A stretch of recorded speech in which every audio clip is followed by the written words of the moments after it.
नमस्कार, स्वागत है आपका। आज हम लोग पढ़ रहे हैं बायोलॉजी या जीव विज्ञान। बायोलॉजी में हमने प्रारंभ किया था कि अब हम अध्याय का नाम आपको नहीं बताते हैं, अध्याय की संख्या नहीं बताते हैं, अध्याय का सीधा टॉपिक बताते हैं। तो आज का टॉपिक है जैव प्रौद्योगिकी के सिद्धांत एवं प्रक्रियाएं। आज का टॉपिक क्या है?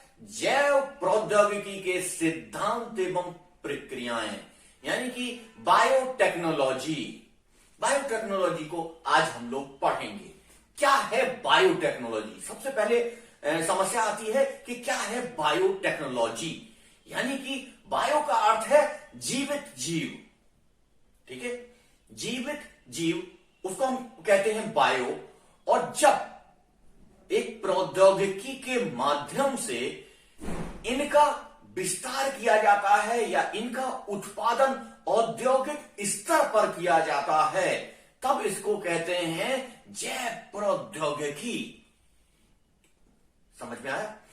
जब जीवित जीव का प्रयोग करके औद्योगिक स्तर पर, बड़े स्तर पर कुछ निर्माण किया जाता है, कुछ प्रोडक्ट बनाया जाता है, तब उसको कहा जाता है जैव प्रौद्योगिकी या बायोटेक्नोलॉजी। इसको हम लोग एक उस तरीके से भी समझ लेते हैं कि जीवित कोशिका, यानी किसी जीवित कोशिका या उसके घटक या उनसे प्राप्त एंजाइमों के प्रयोग कर लाभदायक पदार्थों का प्रौद्योगिक स्तर पर जब प्राप्त किया जाता है तो उसे क्या कहते हैं? उसे जैव प्रौद्योगिकी कहते हैं। यानी कि सूक्ष्म जीव जैसे जीवाणु, कवक, शैवाल, पादप एवं जंतु कोशिकाएं, उनके ऊतक तथा अंगों का प्रयोग करके मानव समाज के लिए उपयोगी पदार्थों का औद्योगिक स्तर पर उत्पादन करना ही जैव प्रौद्योगिकी कहलाता है। चलिए, समझ में आ गया होगा आपको। इसकी एक परिभाषा यूरोपीय जैव प्रौद्योगिकी संघ ने भी दी। यूरोपीय जैव प्रौद्योगिकी एक संघ है, उस यूरोपीय जैव प्रौद्योगिकी संघ ने भी इसकी परिभाषा दी। इन्होंने क्या परिभाषा दी?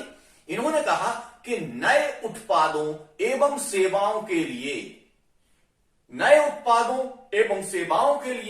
प्राकृतिक विज्ञान जीव या जीवित कोशिकाओं अथवा उनके घटकों का आणविक स्तर पर प्रयोग या समाज या इनका समायोजन जैव प्रौद्योगिकी कहलाता है।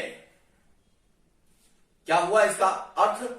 कि नए उत्पादों एवं सेवाओं के लिए प्राकृतिक विज्ञान जीव या जीवित कोशिका अथवा उनके घटक का आणविक स्तर पर प्रयोग या उसका समायोजन जैव प्रौद्योगिकी कहलाता है, यानी कि बायोटेक्नोलॉजी कहलाता है। अब ये समझ लीजिए कि बायोटेक्नोलॉजी होता क्या है और इसके माध्यम से क्या कार्य किया जाता है। जैसे एक समय ऐसा था जब भारत में इतना अन्न उत्पादन नहीं होता था, हमें अमेरिका के सामने हाथ फैलाने पड़ते थे। लेकिन जब इंदिरा गांधी ने अपने वैज्ञानिकों से कहा कि नहीं, आप कुछ भी करिए, कुछ ऐसा कार्य करिए जिससे कि हमारे यहां पर खाद्य उत्पादन इतना हो जाए कि हमें किसी से मांगना ना पड़े। उस समय एक क्रांति हुई जिसे आप लोग हरित क्रांति के नाम से जानते हैं। और हरित क्रांति के पश्चात, हरित क्रांति का सबसे ज्यादा महत्वपूर्ण स्थान जो था वो पंजाब, हरियाणा, पश्चिमी उत्तर प्रदेश में इसका प्रभाव सबसे ज्यादा दिखाई दिया, क्योंकि इन जगहों पर गेहूं उत्पादन सर्वाधिक होता है और गेहूं उत्पादन के क्षेत्र में ही ये क्रांति आई थी। इतना अधिक गेहूं पैदा होने लगा कि आज कहीं ना कहीं भारत अपने खाद्यान्न को पूरा करने के पश्चात इस खाद्यान्न को निर्यात करने की स्थिति में भी आ गया। इसका मेन कारण क्या था, इसकी स्थितियां क्या थी? कहीं ना कहीं इस जैव प्रौद्योगिकी का प्रयोग करके, जीनिक इंजीनियरिंग का प्रयोग करके कुछ ऐसे बीजों में परिवर्तन किया गया कि वो बीज अत्यधिक उपज देने में सक्षम हुए, जिसे कहा गया हरित क्रांति। चलिए, हरित क्रांति आज हमारा टॉपिक नहीं है, हम लोग सीधा चलते हैं कि ये जो जैव प्रौद्योगिकी है इसके दो सिद्धांत हैं। इसके कितने सिद्धांत हैं? इसके दो सिद्धांत हैं। कौन कौन से सिद्धांत हैं? नंबर एक, आनुवांशिक इंजीनियरिंग या जेनेटिक इंजीनियरिंग या जीनी इंजीनियरिंग, कुछ भी नाम इसका दे सकते हैं। और दूसरा क्या है? रासायनिक इंजीनियरिंग। यहां हमको देखना है कि जेनेटिक इंजीनियरिंग और रासायनिक इंजीनियरिंग है क्या, ये दोनों चीजें क्या हैं। इनको हम देख लेते हैं कि इनको हम पढ़ कहां रहे हैं। जैव प्रौद्योगिकी सिद्धांत में, यानी कि ऐसी प्रौद्योगिकी जो बायोटेक्नोलॉजी के अंतर्गत आती है। और बायोटेक्नोलॉजी के अंतर्गत आती है, इसका अर्थ क्या है कि इसमें हम जीवित जीव का प्रयोग करके या उसकी कोशिका का प्रयोग करके या उसके ऊतक का प्रयोग करके या कोशिका के किसी भाग का या डीएनए के किसी भाग का प्रयोग करके हम मानव के जीवन के स्तर में सुधार करते हैं, मानव की सभ्यता को लाभप्रद जगह पर ले जाने का कार्य करते हैं। उसको कहा गया जेनेटिक इंजीनियरिंग।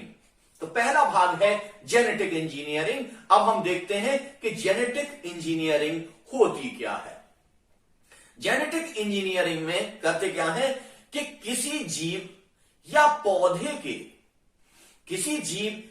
पौधे के डीएनए में बदलाव कर उसके लक्षण या फिनोटाइप में बदलाव करते हैं, तो इसे जेनेटिक इंजीनियरिंग कहते हैं। यानी कि कुछ लाभप्रद चीजें लाकर उस बीज में डाल दी गई, उस पौधे में डाल दी गई, उसके डीएनए में परिवर्तित करा दिया गया। अब जो फिनोटाइप होगा, अब जो लक्षण होंगे वो अलग तरीके से विकसित होंगे। कई बार मैंने देखा कि जो लोग बहुत पुराना बीज उत्पन्न कर रहे हैं तो उसी खेत में पैदावार बहुत कमजोर होती है, और कुछ लोग जो नया बीज उत्पन्न कर रहे हैं वो उसी खेत में, उसी मिट्टी में, उसी पर्यावरण में बहुत अच्छी फसल पैदा करते हैं। तो ये फसल कहां पैदा हो रही है, कहां से आई, अत्यधिक कैसे वृद्धि हो गई इन बीजों के कारण? निश्चित तौर से इसमें महत्वपूर्ण भूमिका निभाती है जीनिक इंजीनियरिंग या जेनेटिक इंजीनियरिंग या आनुवांशिक इंजीनियरिंग। इसको किसी भी नाम से जाना जा सकता है। अब देखिए, सीधा चलते हैं कि जेनेटिक इंजीनियरिंग को फिर एक तरीके से आप समझ लीजिए कि इसको किस तरीके से किया जाता है। जीवों के आनुवांशिक पदार्थ यानी डीएनए में आवश्यकता अनुसार बदलाव करके, आवश्यकता अनुसार मतलब जो आवश्यकता है उसके अनुसार उस डीएनए में परिवर्तन करके, उनमें परिवर्तन करके नवीन लक्षणों को उत्पन्न कराया जाता है। इसे जेनेटिक इंजीनियरिंग के नाम से जानते हैं। ठीक है, चलिए, इसके दूसरी जो चीज है, इसका जो दूसरा भाग है उसको क्या कहते हैं? रासायनिक इंजीनियरिंग। रासायनिक इंजीनियरिंग क्या है कि जीवों के माध्यम से, हम किस में पढ़ रहे हैं? जैव प्रौद्योगिकी में पढ़ रहे हैं। जीवों के माध्यम से, सूक्ष्म जीवों के माध्यम से रासायनिक इंजीनियरिंग के द्वारा हम क्या करते हैं? रोगाणु रहित, वांछित जीवाणु या केंद्रकीय कोशिकाओं की वृद्धि द्वारा लाभदायक जैव प्रौद्योगिकी पदार्थ जैसे प्रतिजैविक, टीके, हार्मोन्स, एंजाइम का निर्माण करते हैं। तो इसे क्या कहते हैं? इसे रासायनिक इंजीनियरिंग कहते हैं। रासायनिक इंजीनियरिंग में सबसे महत्वपूर्ण उदाहरण जो दिया जाता है वो हार्मोन्स का दिया जाता है, या कह लीजिए इंसुलिन का दिया जाता है। तो इंसुलिन का निर्माण कैसे होता है, कैसी प्रक्रियाएं चलती हैं, इसको हम बाद में चर्चा करेंगे। पहले चलिए जेनेटिक इंजीनियरिंग की जीन मैनिपुलेशन समझ लेते हैं। जीन मैनिपुलेशन है क्या? किसी एक डीएनए में दूसरे जीव के डीएनए को या जीन को लाकर वहां पर रख दिया जाता है, मैनिपुलेट कर दिया जाता है, लगा दिया जाता है। इस डीएनए को लगाने की प्रक्रिया में जो कार्य होता है उसको क्या कहते हैं? उसको कहते हैं जेनेटिक इंजीनियरिंग या जीन मैनिपुलेशन, इसको कहते हैं। अब इस प्रक्रिया का ध्येय क्या होता? अभी समझ लीजिए कि इसका लाभ क्या होता है, इसको किस चीज को प्राप्त करने के लिए यह किया जा रहा है, और आज के इस युग में ये क्यों बड़ा ही प्रभावकारी हो रहा है, क्यों इससे मानव समाज की सभ्यता तेजी से विकास करती चली जा रही है, किन कारणों से होता है ये, और किस लक्ष्य को प्राप्त करने के लिए इन प्रक्रियाओं को अपनाया जाता है। ठीक है, इसको हम लोग देख लेते हैं कि क्या आवश्यकता थी या क्या ध्येय होता है इनका जेनेटिक इंजीनियरिंग का। तो इसमें मुख्य चीज ये है कि ऐच्छिक गुण युक्त, मतलब जो गुण हमें चाहिए उस डीएनए में, तो ऐच्छिक गुण युक्त डीएनए का निर्माण करना। यानी कि हमें एक पौधा दिखाई दिया जिसमें सफेद फूल होता है, लेकिन हमें लगा कि इसमें सफेद फूल की में अगर रेड कलर के इसमें चकत्ते भी हो जाएं, रेड कलर भी इसमें आ जाए, या इसके ऊपर वाली लेयर पर रेड आ जाए, तब ये बहुत सुंदर लगेगा। तब उसमें रेड कलर की जीन को सफेद फूल वाले पौधे के डीएनए में इंजेक्ट करा दिया जाता है। जब वो इंजेक्ट हो जाता है तब उसमें रेड कलर की जो जीन होती है उस डीएनए में प्रवेश कर जाती है। जब डीएनए में प्रवेश कर जाती है तब डीएनए को यही लगता है, डीएनए जीन की सूचना के अनुसार डीएनए उसे प्रोड्यूस कर देता है, उस कलर को उस पौधे में ला देता है। जब अगली पीढ़ी आ जाती है, अगली पीढ़ी में भी वो उसी तरीके से बन के सामने आता है। तो पहले आपको प्राचीन काल में बहुत कम ऐसे पुष्प दिखाई दिए होंगे जो संकर प्रजाति के होते हैं, लेकिन अब संकर प्रजाति बहुत अधिक मात्रा में दिखाई दे रही है। उसका मेन कारण यही जेनेटिक इंजीनियरिंग है। जेनेटिक इंजीनियरिंग या जीन मैनिपुलेशन है। इसी जीन मैनिपुलेशन के अनुसार ये होता है। अब इसमें हम लोग देख लेते हैं कि इसमें क्या कार्य किया जाता है। कार्य को अब थोड़ा सा और समझ लेते हैं कि कृत्रिम डीएनए का संश्लेषण इसमें किया जाता है। क्या किया जाता है? कृत्रिम डीएनए का इसमें संश्लेषण किया जाता है। इसमें डीएनए की मरम्मत की जाती है। इसमें डीएनए के न्यूक्लियोटाइड को हटाकर, न्यूक्लियोटाइड हमने समझा चुके हैं आपको, बहुत अच्छे से न्यूक्लियोटाइड आप लोग पढ़ लीजिए। न्यूक्लियोटाइड को हटाकर ऐच्छिक गुणों के डीएनए को प्राप्त किया जाता है। यह इसका मेन लक्ष्य है या मेन ध्येय है।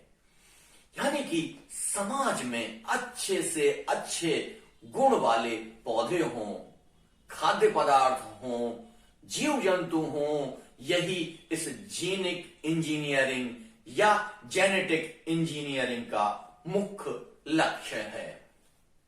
चलिए इसमें एक चीज और देख लेते हैं कि इसमें रिकॉम्बिनेट डीएनए तकनीक भी कहते हैं। इसको क्या कहते हैं? इसको कहते हैं रिकॉम्बिनेट डीएनए तकनीक। रिकॉम्बिनेट डीएनए तकनीक क्यों कहा जाता है?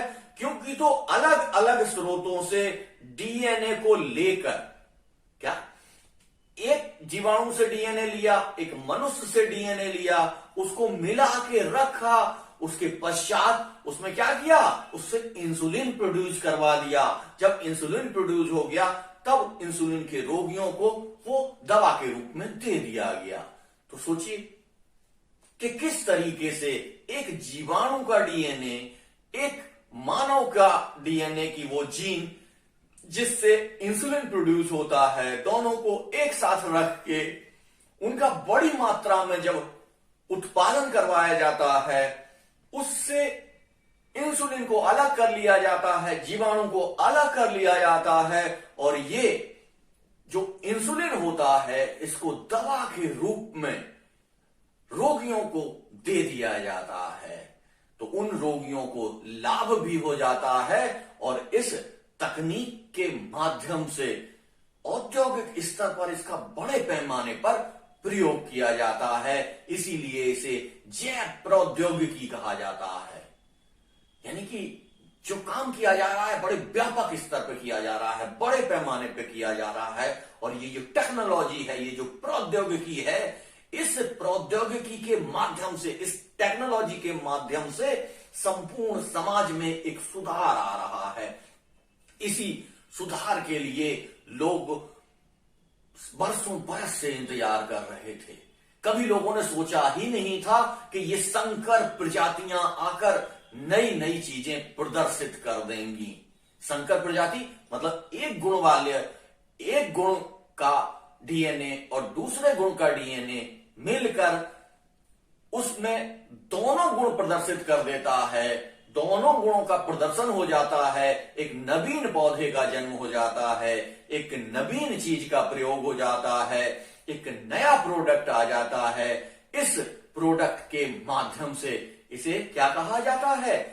जेनेटिक इंजीनियरिंग बोला जाता है। और ये जेनेटिक इंजीनियरिंग, ये मान लीजिए एक वरदान साबित हो रही है कहीं ना कहीं अपंग लोगों के लिए, कहीं ना कहीं ऐसे लोग जिनके अंग क्षत विक्षत हो गए हैं, उनमें अंगों का प्रयोग करा दिया जाता है, उनमें अंग जोड़ दिए जाते हैं, उनके टिश्यू उत्पन्न करा दिए जाते हैं। ये टेक्नोलॉजी एक वरदान साबित हो रही है, सभी जगह इसका प्रयोग किया जा रहा है। तो ये दो डीएनए को लेकर एक नवीन डीएनए बनाया जाता है, और इस नए बने डीएनए को क्या कहा जाता है? इसे रिकॉम्बिनेट डीएनए कहा जाता है। इस नए बने डीएनए को रिकॉम्बिनेट डीएनए कहा जाता है, और इस पूरी प्रक्रिया को रिकॉम्बिनेशन कहा जाता है। मतलब एक नया कॉम्बिनेशन बन जाता है, एक दूसरा कॉम्बिनेशन बन जाता है। री का मतलब होता है दूसरा। पहले जो कॉम्बिनेशन था उस कॉम्बिनेशन को उठाया, दूसरी जगह से दूसरे कॉम्बिनेशन को उठाया, फिर इसको एक जगह इंजेक्ट कर दिया गया, तो ये एक नवीन कॉम्बिनेशन आ गया। इसको रिकॉम्बिनेशन का नाम भी दिया जाता है। आज चूंकि ये अध्याय हम लोग शुरू कर रहे हैं, इसलिए इसको ज्यादा नहीं ले जाएंगे। इसको के इंट्रोडक्शन के रूप में आपको आज यहीं तक रखते हैं। कल इसकी चर्चा विस्तार से करेंगे, क्योंकि ये बहुत ही इंपॉर्टेंट टॉपिक है और आज के इस युग में सबसे महत्वपूर्ण टेक्नोलॉजी है। हर जगह इसका उपयोग किया जा रहा है और इसका उपयोग करके मानव समाज में एक नवीन दिशा दी जा रही है, जिससे कि नई चीजें, नए नए प्रोडक्ट पैदा हो रहे हैं, जिससे मानव को रोगों से भी निजात मिल रहा है, मानव को खाद्य पदार्थ की समस्या का भी सामना नहीं कर पाना है, और मानव को तरह तरह के फूल, तरह तरह के पशु पक्षी भी देखने को मिल रहे हैं। ऐसी स्थिति में ये मान लीजिए कि ये प्रकृति के द्वारा दिया गया एक वरदान है, जिसका प्रयोग करके मनुष्य अपना विकास कर रहा है। तो आज का टॉपिक हम यहीं तक रखते हैं। आज हम लोग पढ़ रहे थे जैव प्रौद्योगिकी के सिद्धांत एवं प्रक्रियाएं। इसको हम कल आगे विस्तार से पढ़ेंगे।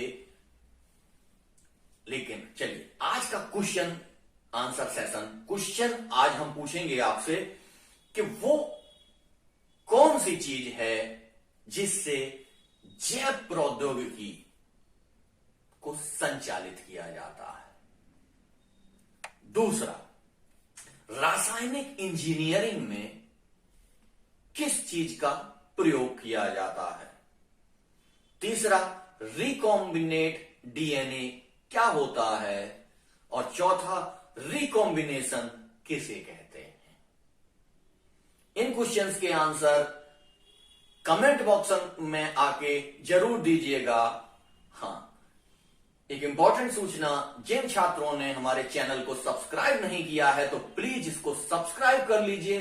वीडियो अगर पसंद आया है तो इसे लाइक करिए और अधिक से अधिक लोगों को शेयर करिए जिससे वो भी लाभान्वित हो सके। आज का टॉपिक यहीं तक, कल आपसे पुनः मुलाकात होगी। धन्यवाद।